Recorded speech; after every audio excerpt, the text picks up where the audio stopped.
Cuando ocurre esto de la desaparición, pues uno como familia y como víctima ni siquiera lo entiendes. Pues este crimen era desconocido para nosotros y nuevo en nuestra sociedad. Que se van enlazando historias, se van enlazando amores, o sea, de que quieres a las personas, de que los recuerdas. Cuando tienes un desaparecido, la gente no te pregunta por él. Se han hecho muchas búsquedas, se ha insistido mucho con el gobierno y pues no hay ningún resultado.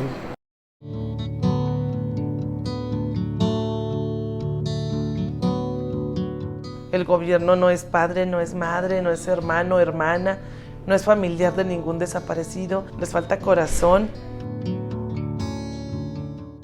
Como que cada quien es bueno que haga una pequeña revisión para que Fundex se fortalezca, esté más unido, estén más unidas.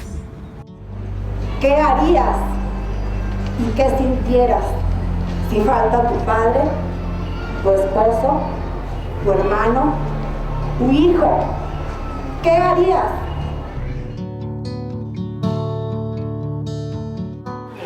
Porque vivos se los llevaron. ¡Vivos los queremos! Porque vivos se los llevaron. ¡Vivos los queremos! Bueno, yo soy madre de Brandon Esteban Acosta Herrera. Mi hijo fue desaparecido el 29 de agosto del 2009 en Ramos Arizpe, Coahuila, junto con mi esposo, Esteban Acosta Rodríguez, y mis dos cuñados. Sabíamos de secuestros en México, pero pues en ciudades lejanas, ¿no? En la Ciudad de México, en Monterrey, en Guadalajara, pero pues a empresarios o personas importantes. Entonces ese día yo ni siquiera sabía que era la desaparición. Y pues desde ese día 29 de agosto empezó mi peregrinar.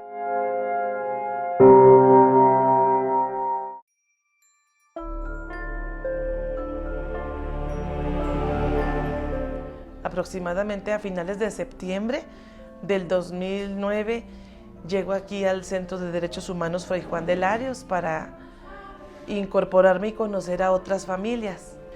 En ese tiempo éramos familiares buscando a 21 víctimas y decidimos organizarnos porque cada quien estaba tocando puertas en PGR, con la Sedena, con la Marina, con la misma coordinación de antisecuestros y buscándonos atender al gobernador, pero en lo individual como familias nadie habíamos logrado nada y aún con el miedo que teníamos por el propio riesgo que corríamos, el miedo por nuestros familiares desaparecidos, pues empezamos a trabajar y decidimos el 19 de diciembre del 2009 hacer público las desapariciones en el estado de Coahuila. Citamos a una rueda de prensa, a varios medios de comunicación, entonces pues fue una bomba, ¿no? El decir y aceptar que en Coahuila había personas desaparecidas.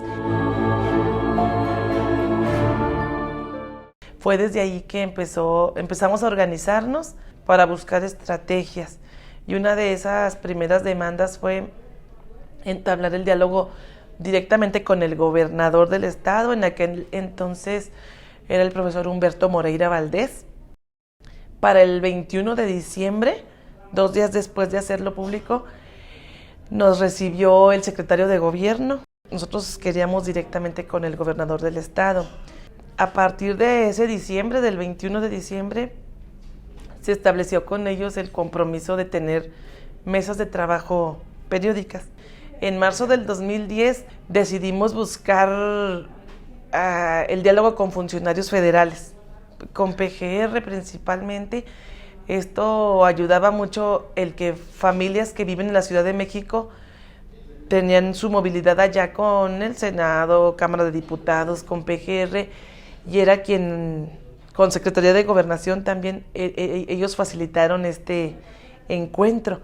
De esta manera, en mayo del 2010 fue que nos recibieron funcionarios federales y también en mayo del 2010, para el día 10, hicimos nuestra primera marcha nacional por la búsqueda de nuestros desaparecidos y desaparecidas y también fueron las primeras reuniones.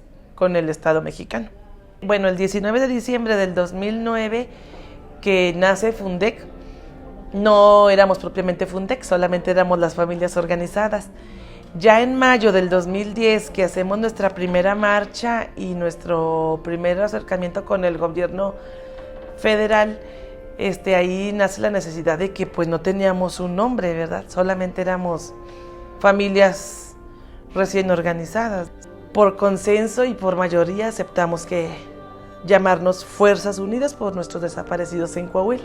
Pues el Fuerzas significó toda la fuerza que cada uno de los familiares teníamos, unidas porque pues solamente unidos y unidas podíamos lograr, y pues por nuestros desaparecidos en Coahuila, que son nuestras víctimas aquí en el estado. Y nuestro proceso para organizarnos fue un tanto difícil al principio, porque Fundec lo formamos familiares de personas desaparecidas solo en Coahuila, pero las víctimas de desaparición no propiamente todos eran ciudadanos coahuilenses. Hay personas que vivían en Ciudad de México, en Tijuana, Chihuahua, Tamaulipas, de otros estados, pero su desaparición fue aquí en Coahuila. Entonces era difícil la coordinación con todas las familias. Hubo la necesidad de buscar una mejor coordinación. De esta manera, el modelo que adoptamos fue dividirnos en 3 regiones. La región centro, que son los compañeros que radican en la Ciudad de México, región Laguna, y región sureste, que somos las familias que vivimos aquí en Saltillo, y también pertenecen con nosotros compañeros que viven en Monclova y Tamaulipas y Ciudad Acuña. Fundem es Fuerzas Unidas por Nuestros Desaparecidos en México. Lo integran colectivos, aparte de Fundec, otros colectivos con desaparecidos en otros estados de la República, pero que decidieron hermanarse con Fundec para empujar en lo nacional. Queremos que busquen a nuestros hijos. Emprendimos varias acciones y una de esas primeras fue todos los lunes estar presentes aquí en la Plaza de Armas, afuera del Palacio de Gobierno. Teníamos que lograr que el Estado mexicano y también aquí en Coahuila se reconociera el delito de la desaparición. Una forma de decir a toda la sociedad lo que algunas familias estábamos padeciendo. ¿Por qué? Porque la misma sociedad era insensible. También para ellos era nuevo esto. La misma sociedad criminalizaba no solamente a nuestros desaparecidos y nuestras desaparecidas, sino a las propias familias. Nos revictimizaban una y otra vez, y también algunas autoridades. Me acuerdo que nos echaban encima los camiones de transporte, nos pitaban, nos decían viejas locas. Sí, nos atacaron de la peor manera.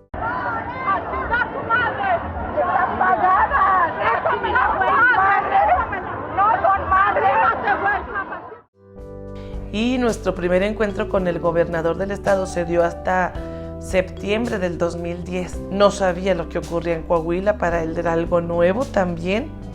Para la de diciembre, él no llegó, nos dejó plantados, como luego se dice, ahí en el edificio. Se rompió el diálogo, hicimos nuestra primera manifestación, nuestra marcha, y también nos enteramos que él se había ido a una posada con gente del PRI a la Ciudad de México. Sí, fue una gran ofensa. Para marzo del 2011, él acude a la ciudad de Querétaro a tomar protesta como nuevo dirigente nacional del PRI. Ahí se formó una comisión para manifestarse en su pronunciamiento y pues decir el gran pendiente que había dejado en Coahuila los desaparecidos y desaparecidas. En una manifestación que tuvieron otra comisión de compañeros en la Ciudad de México, ordenaron que fueran llevados por la fuerza pública. Mandaron a los granaderos y solamente eran 6 mujeres. Amigo, el arte está contigo.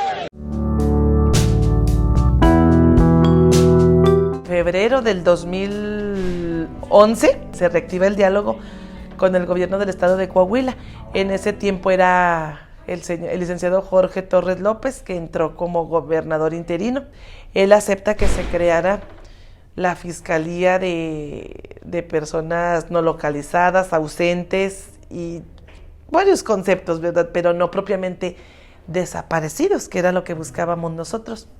Ya con el pasar de los meses y las audiencias, se logró que se creara la Subprocuraduría de Personas Desaparecidas, que era el concepto que Fundec quería que se le diera, ¿verdad? Un nombre particular y propiamente bien definido. Fue muy importante el que organismos externos, ¿verdad?, tengan injerencia aquí en nuestro estado. Eso ha sido de gran ayuda para nuestra visibilización y lo que ha empujado el diálogo y el trabajo con el gobierno del estado. En el 2011 que llega el nuevo gobierno a Coahuila, el licenciado Rubén Moreira Valdés, para él ya no era desconocido el tema, porque precisamente en diciembre del 2009 él estaba en la Cámara de Diputados, era quien dirigía lo de Derechos Humanos. Aceptó de buena manera, con voluntad política, ¿verdad?, el diálogo, pero aún así no fue suficiente. Fue otra administración que terminó y no localizamos a nadie. Aún así, sí hubo mucho trabajo. Se creó la Subprocuraduría de Personas Desaparecidas del estado de Coahuila. Se aceptó la intervención del Grupo Autónomo de Trabajo, el GAT, como mediador entre el gobierno del estado y las familias. En el 2013 se realizó el primer foro sobre la desaparición aquí en Coahuila. Vinieron expertos internacionales. A raíz de eso se vio la necesidad de trabajar 3 mesas de trabajo. Uno fue la armonización legislativa, todo lo relacionado con las leyes. Otro fue la creación del PROFADE, que era el programa de atención a las familias de víctimas de desaparición aquí en el estado de Coahuila, y el otro fue lo de visibilización. Y en cuanto a la armonización legislativa, ahí fue primero que nada la creación de la ley de desaparición en el estado de Coahuila, que Coahuila fue el primer estado a nivel nacional que implementó esta ley para defender los derechos de los desaparecidos, ¿verdad? Su personalidad jurídica y el que sean respetados sus derechos, aún no estando ahorita ellos presentes. Otro fue en eso mismo, pues el plan estatal de búsqueda, la ley de exhumaciones, todo el trabajo forense que también se impulsó en este sexenio que terminó. Que en el 2014 lo de la tragedia de Allende no se había hecho público. Fue otra bomba nuevamente el enterarnos, ¿verdad?, que no se estaban realizando los protocolos correspondientes porque se estaban utilizando trascabos para hacer los trabajos de investigaciones, ¿verdad?, de los hallazgos, de recuperación de restos.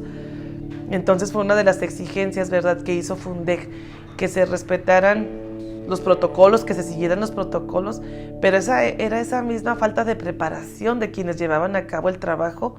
Nosotros en esa época no conocíamos tanto del trabajo forense, pero a través de los años y de los cursos que hemos tenido por parte de varios organismos de peritos forenses, te das cuenta de que la importancia de que no puedes siquiera llegar al sitio a pisar, porque con la simple pisada que diste ya pudiste contaminar, romper algún resto, algún indicio, y somos muy conscientes de que no somos capaces, porque no tenemos la preparación suficiente, de emprender un trabajo de esa magnitud, porque no tenemos ese conocimiento y esa profesionalización. Sí, pues el gobernador comprendió, ¿verdad?, esa angustia, desesperación, esa indignación de que no se estuvieran llevando los trabajos adecuadamente. Reactivamos el diálogo con él y seguimos trabajando. Nuestra audiencia de trabajo se integró el tema forense. Ahora a la fecha, y recién acaba de concluir este informe presentado por el grupo de expertos de Colombia, que fue desde el 2015 se hizo el primer acercamiento y el primer trabajo, e hizo sus recomendaciones sobre lo que había que mejorar. Pero desde el 2015 y ahora a finales de 2017 se vuelve a rectificar que no hubo esos cambios y que no están desconectadas de lo que como familias habíamos observado en este caminar y habíamos exigido desde el 2010.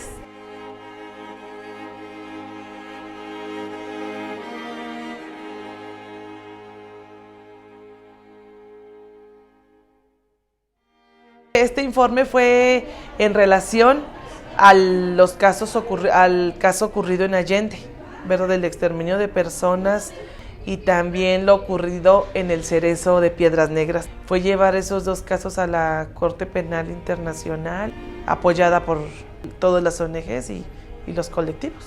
Es un crimen de lesa humanidad. Hoy es el día histórico donde le estamos pidiendo a lo internacional entre, porque aquí en México nos estamos dando cuenta que no hay investigación, no hay responsables, apuestan al desgaste y al cansancio de las familias.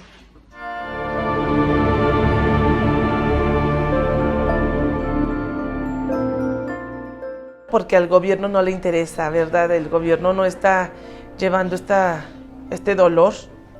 Y es lo que vamos a trabajar mucho también, ¿verdad? Sanción para los funcionarios que en su momento tuvieron esas faltas de responsabilidad en su trabajo desempeñado.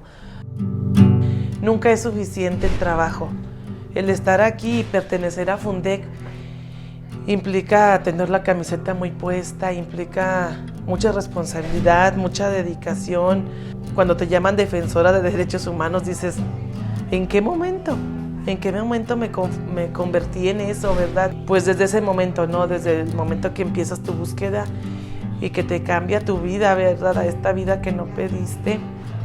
Y dices, pues ¿quién quisiera estar en estos zapatos, no? Pero aquí estamos con los demás compañeros y eso es lo que importa, ¿no? La actitud de llevar este dolor con dignidad, la actitud de enfrentarlo, la actitud de querer conocer más, porque conociendo más vas a defender más sus derechos de los que no están, de todos y todos los que nos faltan.